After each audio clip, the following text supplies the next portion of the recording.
In this video, we are talking the top 5 parenting mistakes to avoid in 2025. Let's go. All right, I work with a lot of parents on a weekly basis. I also observe parents all of the time.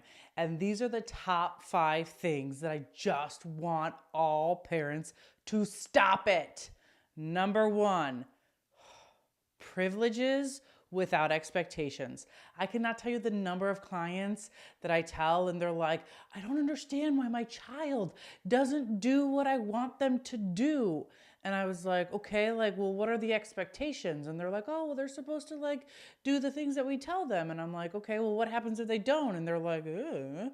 And I'm like, but they have screens, they have phones, they have social media, they have computers, they have all these things, but you're giving them those privileges without having them meet the expectations. No person in their right mind, if you say hey, I'll give you the reward and you can do the work later, is going to be like, okay.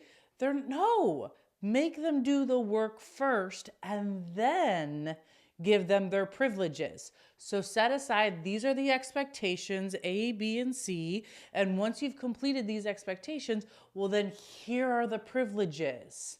Start there. If you haven't done, if you know for sure, you're like, oh crap, Dr. Dre, that is me. Well, take a minute, have a family meeting and be like, okay, here are the we're changing things up. Here are the expectations. Then once you complete these expectations or meet these expectations, then you get the privileges. Number 2, not letting your kids fail. If you don't let your kids fail, they don't become adaptable. They just wait for you to come in and save them from everything and all of the negative, uncomfortable feelings. Don't do that. You're not training them to be adults. You're not raising them to be adults. Let them fail. Let them embrace the suck. It is good for them. You have probably failed in your life, and you can probably tell me a few things that you learned from it. I know for damn sure I have failed in my life, and I learned so much from those failures. So don't steal that opportunity for learning from your child, because failure is a much better teacher than success. Number 3, registering your child in too many extracurricular activities. Busyness is such a status symbol. Oh my goodness, it's such a status symbol. I've been saying this since 2009. I literally wrote a chapter and published it in a book where I say busyness is a social status symbol. It's one that needs to die in 2025 because busyness is stealing our mental health, it's stealing our family quality time and our connections and all of the things. No one cares when you are 30 years old how many extracurricular activities you did in high school. In all honesty, as a previous college professor for 9 years, a lot of schools don't even care how many extracurricular activities you did in high school.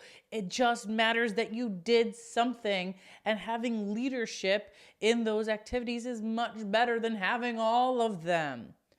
My recommendation is before 7th and 8th grade, maybe 6th grade, your child does one extracurricular activity at a time. Number 4, I got this one off of Instagram.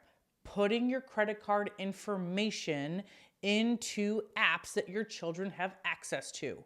What happens is they run up the bill and they don't even know it and you don't know it. And all of a sudden, oops, there's a $3,000 bill.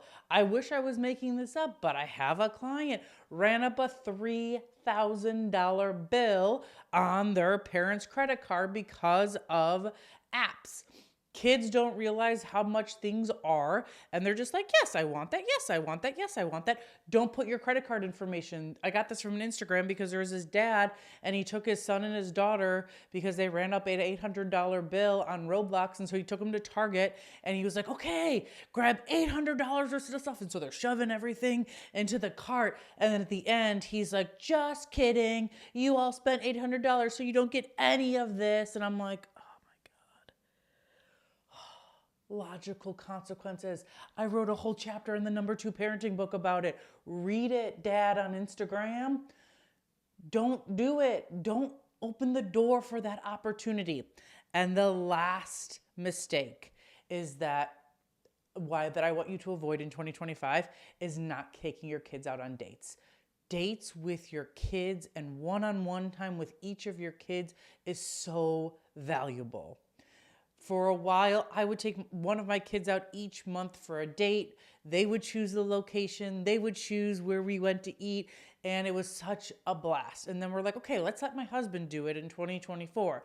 But then everything got busy and we didn't plan it and it failed. Talk about failure. It failed.